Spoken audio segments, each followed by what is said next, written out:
Hello అందరికీ అందరూ ఎలా ఉన్నారు? అందరూ బాగున్నారా? నేనైతే చాలా బాగున్నా. మీ అందరు కూడా బాగుండాలని మనస్ఫూర్తిగా కోరుకుంటున్నా. Welcome back to my channel. So కొత్తగా కనుక మన వీడియోస్ ఎవరైనా చూస్తున్నట్లయితే లైక్ చేయండి, షేర్ చేయండి, మీ ఫ్రెండ్స్ అందరికి కూడా షేర్ చేయండి. ఇలాగే నన్ను సపోర్ట్ చేయండి, మంచి మంచి వీడియోస్ చేద్దాం. ఈ రోజు నేనేం రెసిపీ చేస్తున్నాను చూపించిన. సో చూపించే ముందుగా డైరెక్ట్ మనం వీడియోలోకి వెళ్ళిపోదాం. చూసారా, నాటుకోడి చికెన్. ఇది మనం ఒక కోడిని తీసుకొని ఇలా కాల్చి ఇలా ముక్కలు కట్ చేసి ఇచ్చారు. నేను ఫ్రెష్గా క్లీన్ చేసి ఇలా పెట్టేసుకున్నా. ఇది ఎలా చేయాలి ఏంటి చూసేద్దామా. ఫస్ట్ అయితే మనము ఆనియన్స్, పచ్చిమిర్చి కచ్చపచ్చగా గ్రైండ్ చేసుకొని వస్తాను. ఓకేనా? సో ఇలాగా నేను కచ్చపచ్చగా గ్రైండ్ చేశాను. ఇప్పుడు దీన్ని ఎలా చేయాలి ఏంటి చూసేద్దాం. ఫస్ట్ అయితే స్టవ్ వెలిగించుకుందాము. చాలా సింపుల్ గా చేస్తాను చూడండి. ఇందాక నేను వడలు చేసుకున్నా కదా, ఆయిల్ అనేది ఇందులో వేస్తున్నా. నాటుకోడి చికెన్ ఫస్ట్ టైం చేస్తున్నా.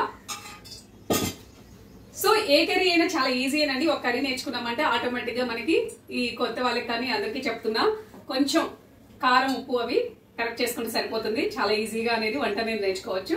ముందైతే చికెన్ చేసేద్దాం. సో ఆయిల్ అయితే హీట్ అయిందండి. ఇప్పుడు మనం ఆనియన్స్, పచ్చిమిర్చి పేస్ట్ వేస్తున్నాం. కచ్చాపచ్చగా దంచుకుంటే టేస్ట్ చాలా బాగుంటుందండి. అది కూడా అప్పటికప్పుడు ఫ్రెష్గా.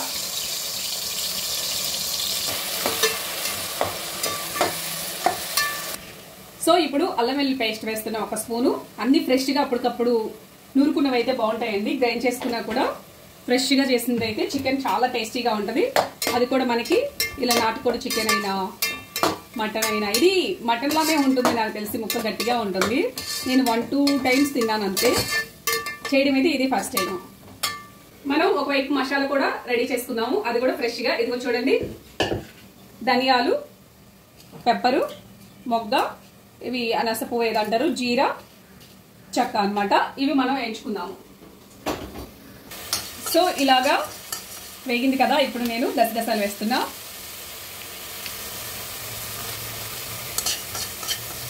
ఇలా వేసాం కదా, కొన్ని వెల్లుల్లి.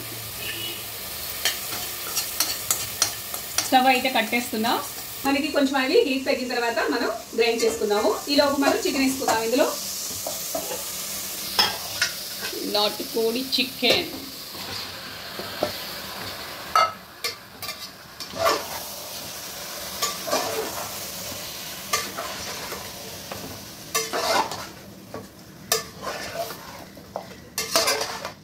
మూత పెట్టి మనం ఒక 5 నిమిషాలు మీడియం ఫ్లేమ్లో కుక్ చేద్దాం. ఈలోపు మరో ఒక టమాటా కట్ చేసుకుందాం. టమాటా మనం ఇలా కట్ చేసి పెట్టుకున్నాం కదా, ఇది పక్కన పెట్టేసుకొని మనం ఏదైతే మసాలా ఉందో ఈ మసాలాని గ్రైండ్ చేసుకుందాము. ఫ్రెష్గా మసాలా అనేది మనం అప్పటికప్పుడు చేసుకుంటే నాన్ వెజ్కి అయితే చాలా బాగుంటుందండి. సో ఇలాగా ఇది కూడా అండి మెత్తగా గ్రైండ్ చేసుకోకూడదు. ఇది కూడా కొంచెం రఫ్గా ఉండేలాగే చేసుకోవాలి. సో మనం టమాటో కట్ చేసుకున్న మసాలా కూడా రెడీ చేసి పక్కన పెట్టుకున్నాం కదా. ఇప్పుడు 4 మినిట్స్ అయితే అయిపోయింది. ఇప్పుడు మనం మూత తీసుకొని ఉప్పు, కారం, పసుపు వేసుకుందాం. ఓకేనా? ఒకసారి ఇలా తిప్పేసుకొని మంచిగా మనం ఉప్పు, కారం ఏమీ వేయకుండా ఒక 4-5 నిమిషాలు ఇలా ముక్కలు ఉడికించుకొని ఇప్పుడు పసుపు, కొంచెం నాటుకోడి చికెన్ కదండి, బాగా స్పైస్ ఉంటేనే టేస్ట్ ఉంటుంది అనమాట. కొంచెం కారం ఎక్కువే పడుతుంది. కొంచెం కారం తిన్న వాళ్ళైతే తగ్గించుకోండి. ఇప్పుడు కల్లుప్పు. మన నాన్ వెజ్లోకి కల్లుప్పు అయితే టేస్ట్ ఇంకా బాగుంటుంది.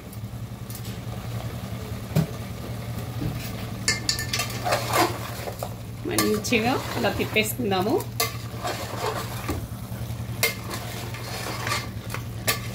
మనకి ఈ కర్రీలో ఉన్న వాటర్ అంతా దగ్గరగా అయిపోయిన తర్వాత మిగతా ప్రాసెస్ చూద్దాము. ఇలా మూత పెట్టి ఇంకొక 5 మినిట్స్ కుక్ చేసుకుందాం. సో 5 మినిట్స్ అయిపోయింది కదా. ఇప్పుడు ఒకసారి మళ్ళీ తిప్పుకుందాం. ఇప్పుడు ఒక 3 మినిట్స్ ఉంచేసి టమాటా యాడ్ చేసుకుందాము. అయితే మనం మన అమ్మ వాళ్ళు వెళ్తాం కదా విలేజ్కి, ఎక్కడికి వెళ్ళినా కూడా అక్కడ చికెన్ చేసిన అంటే పొలాల్లోకి వెళ్ళి చేసుకున్నా, ఇంట్లో చేసుకున్న టేస్ట్ ఏంటంటే చాలా చాలా బాగుంటుంది. ఇంకా గారెలు చేసినా కూడా చాలా టేస్టీగా ఉంటాయి. అదేంటి మన ఇంట్లో చేసుకుంటే ఆ టేస్ట్ రాదు, అది కూడా మన ఫ్రెష్ గా అప్పటికప్పుడు చేసుకున్నా కూడా ఆ టేస్ట్ అనేది రాదు. నాకైతే భలే ఇష్టం అండి విలేజ్ లోకి వెళ్ళినప్పుడు చికెన్ చేసుకోవడం, పొలాల్లోకి వెళ్ళి చేసుకోవడం అనేది మా అన్నయ్యకి అయితే చాలా ఇష్టం అనమాట. ఈ నాటుకోడి చికెన్ అనే సంక్రాంతికి వెళ్ళినప్పుడు కంపల్సరీ తెప్పించుకొని తింటారు. నేను చిన్నప్పుడు ఎప్పుడు తిన్నాను కానీ పెద్ద అయిన తర్వాత నాకు తెలిసినంత వరకు నాటుకోడి చికెన్ చాలా తక్కువ తిని ఉంటా. సో ఇప్పుడు టమాటా వేసుకుందాము. ఎక్కువ అవసరం లేదండి, మళ్ళీ స్వీట్నెస్ వస్తుంది. ఒక పెద్ద మీడియం సైజు టమాటా వేసుకుంటున్నాం. అడుగు అంటకుండా మీడియం ఫ్లేమ్లో పెట్టుకొని మంచిగా చేసుకోండి. ఈ చికెన్ అవ్వడానికి దాదాపు ఒక 1 అవర్ పడుతుందండి. మనకి మటన్ లాగే ఇది కొంచెం ముక్క గట్టిగా ఉంటుంది. సో మూత పెట్టి మీడియం ఫ్లేమ్ పెట్టి మనం 5 నిమిషాలు బాగా 5 నిమిషాల తర్వాత మూత ఓపెన్ చేసుకుందాం. సో ఇప్పుడు వాటర్ వేస్తున్నా అండి. ఇందాక మనం మిక్స్ చేసుకున్నాం కదా ఆనియన్ పచ్చిమిర్చి, దానిలో మిక్సీ గిన్నెలోనే వాటర్ పోసుకొని, మనకైతే కొంచెం వాటర్ ఎక్కువ పడతాయండి. మన వడలు కానీ చపాతీ లేదా గారెలు ఇట్లా తినాలి అనుకున్నప్పుడు ఇలా నాటుకోడి చికెన్కి వాటర్ పడతాయి. లేదు ఎగురు చేసుకోవాలంటే మీడియం ఫ్లేమ్లో పెట్టుకుని వాటర్ పోసుకోకుండా 1 అవర్ పాటు మీడియం ఫ్లేమ్లోనే కుక్ చేసుకోవాలి. ఇలా పెట్టుకున్న తర్వాత మనం ఒక 10 మినిట్స్ తర్వాత ఎలా వచ్చింది చూద్దాం. సో ఇప్పుడు మన కర్రీ ఎంతవరకు వచ్చిందని చూసేద్దాం. కాలిపోతుంది. కర్రీ అయితే ఆల్మోస్ట్ అయిపోయిందండి. ఒక 5 మినిట్స్ మనం మసాలా వేసుకుని మంచిగా ఒక 5 మినిట్స్ ఉంచుకొని తీసేద్దాం. ఆహా, మూత ఓపెన్ చేయగానే నోట్లో నుంచి వాటర్ మామూలుగా రావట్లే.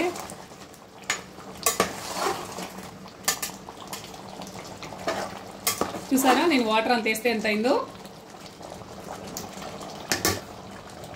5 మినిట్స్ అయితే అయిపోయిందండి. ఇప్పుడు కొత్తిమీర వేసుకొని మనం స్టవ్ కట్ చేసుకుందాం.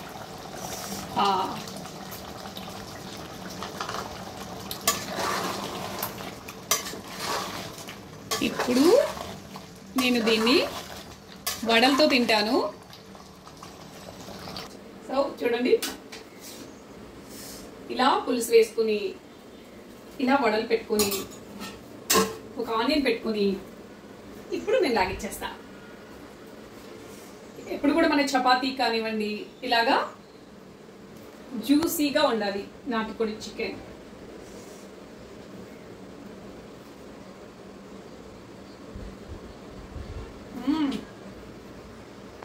Very tasty.